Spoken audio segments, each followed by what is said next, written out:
sell people what they want to buy. When you're trying to decide, do I make thin fries, curly fries, or waffle fries? Don't make curly fries just because it feels like that's the most advanced form of your product delivery there. Make what they want to buy. Let's talk potatoes. What's a potato?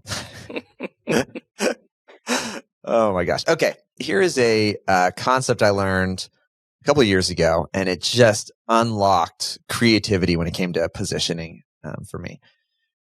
And the problem is in business, and as you're going out there and putting offers out there, like creative and offers fatigue just always happens. Creative and offers fatigue.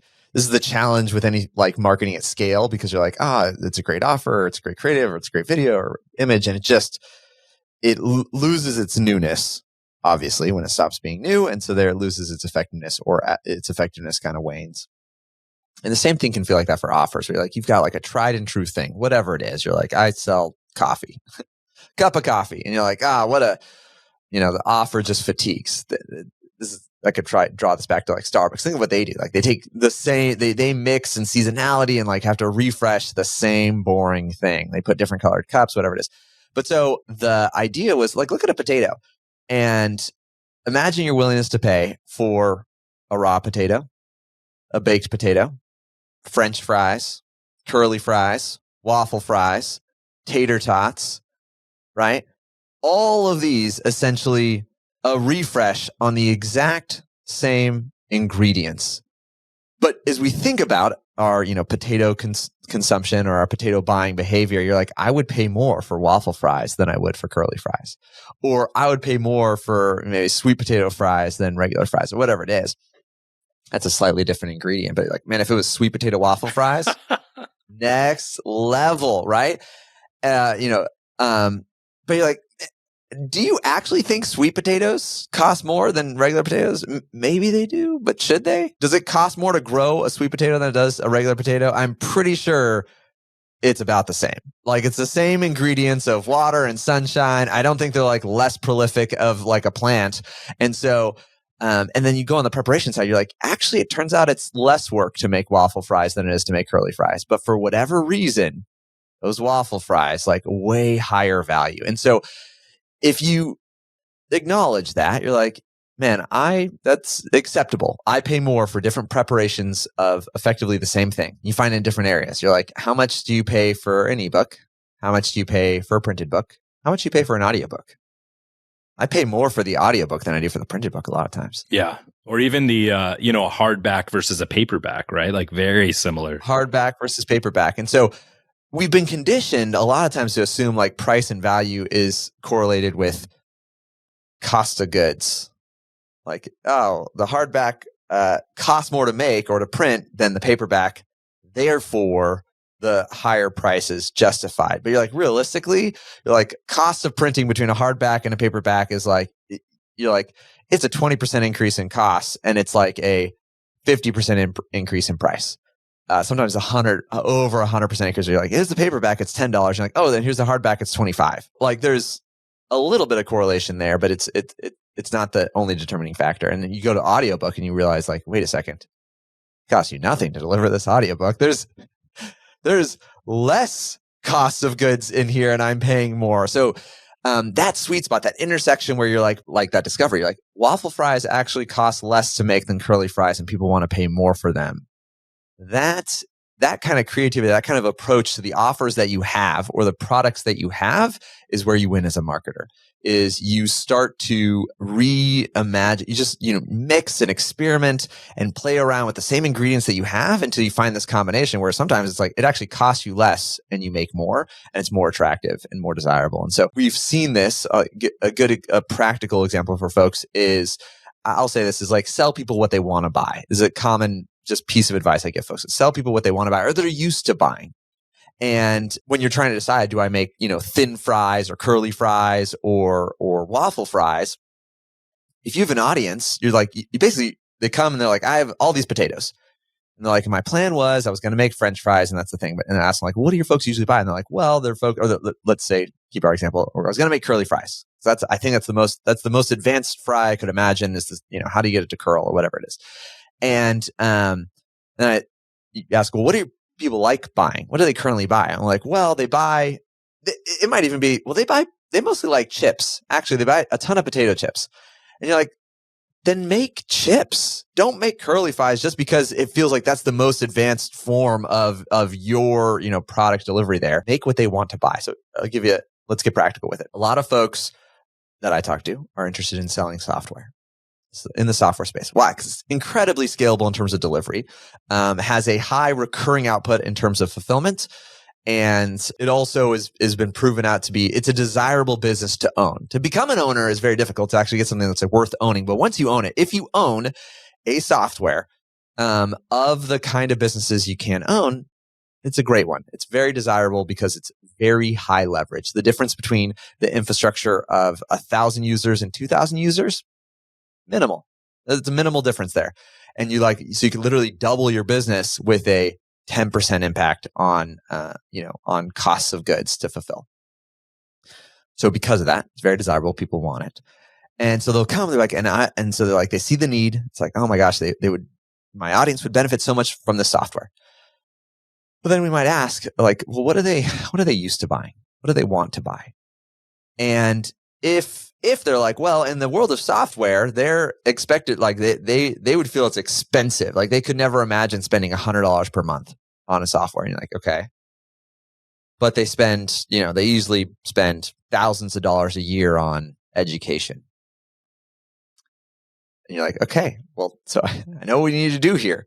Sell them the thing that they want to buy, that they're used to buying. Like if you're going to yes, the cost of goods on your side, it's the same whether you lean into the software or whether you lean into education, right? It's all exactly the same there. Now there are times where folks are like, hey, I'm going to an audience who doesn't spend any money on education. They just spend a ton of money on software. Well, it's like, well, then great, then lean into the software side of it.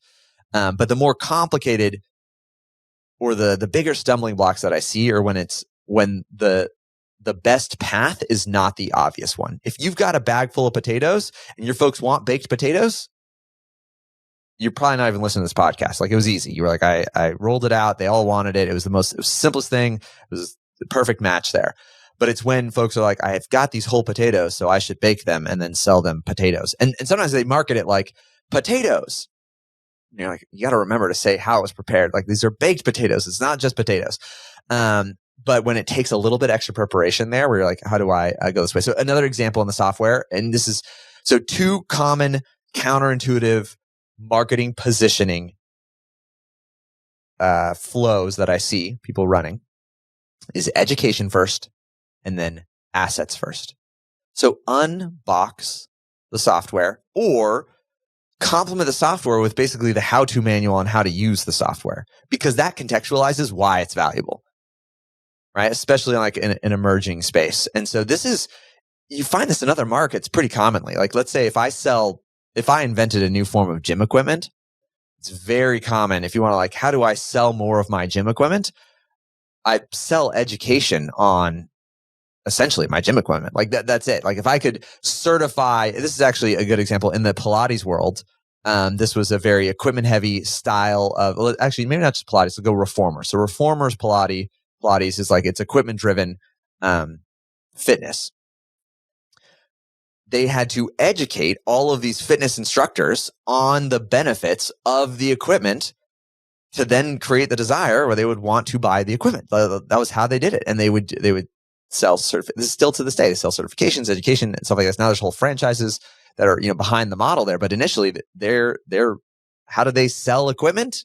They sold education. So with the education, now the equipment became a no-brainer. And so you can do the exact same thing. And this is, I was actually been around for the podcast. We talk about ClickFunnels. It's just been like part of our history and growing up in here. And I actually think it was a pretty good breakout. But I was realizing like you go back and you're like, websites and landing pages existed. I don't know if anybody else, I'm sure the term was around like funnels, this idea of like a strategic flow or something like that.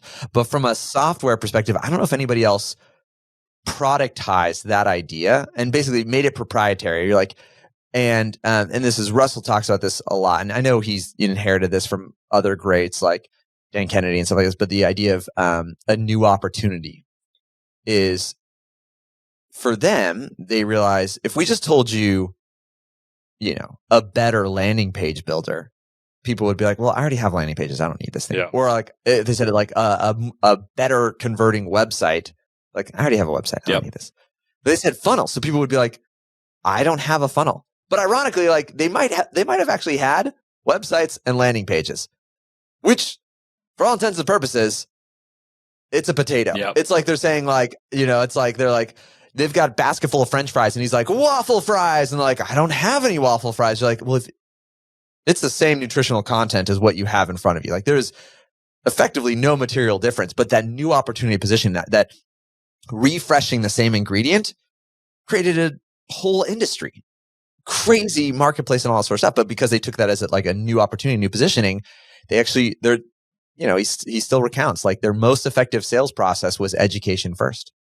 It was, free trial into annual plans that came with education was their, how they kind of like were able to scale and grow and launch off there. And so another example there. So education first, and the other side is the unboxing. And I'm trying to think of, Funnelytics is another software, and they, I don't know if they're as popular or good, whatever. Actually, still in the funnel space. You see, they like piggybacked on that. It was on reporting, but I remember their positioning. I don't know what they're doing today, but I remember a couple of years ago, the focus was like the templates inside. So what they were selling is not just like you can map out your. It wasn't like get a blank sheet, because they're a mapping software, which on the surface you're like,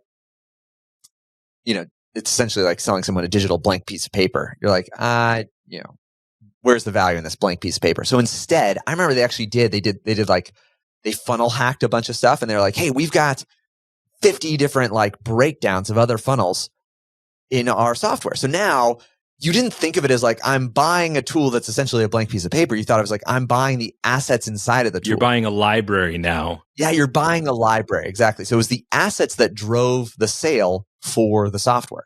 In effect, you got the software, but when you were deciding between software A and software B, you're like, well, software A has, like, you didn't even think of it as you were buying software. You thought of it as you were buying the library, you were buying the templates, you were buying the assets in there. And so I know a lot of, this is a strategy right now that ClickUp is using. They're huge in scaling out there, is they're template first. Now they're a freemium model of a software, but I would venture that their core adoption is from folks that are leading from like asset first.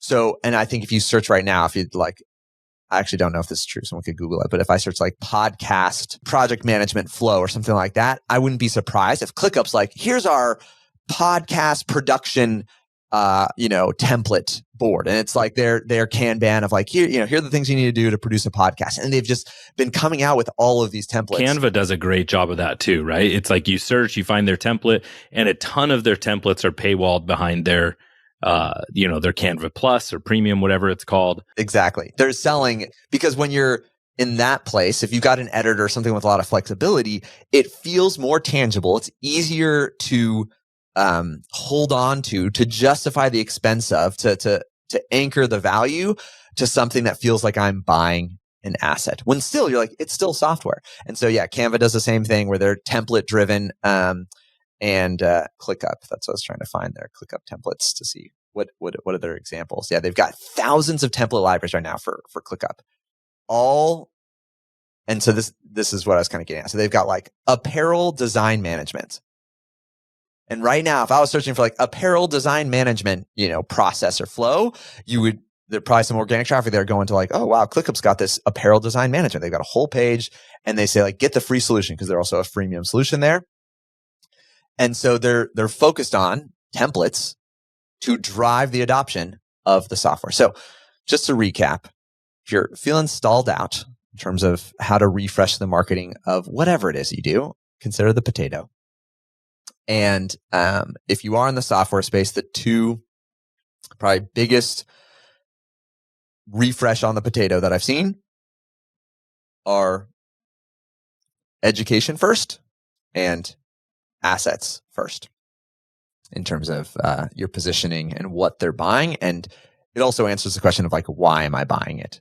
It feels like an after effect. It's like, I want the template, therefore so I'm getting the template, and the software is just a consequence of that. Yeah, that's smart. And I think, a lot of times we forget that the end user is not as interested in everything else going on in the software, right? They're usually looking for one simple solution, right? I wanted a template. I wanted a nice looking website. I wanted an easy way to capture and contact my contacts or whatever it was.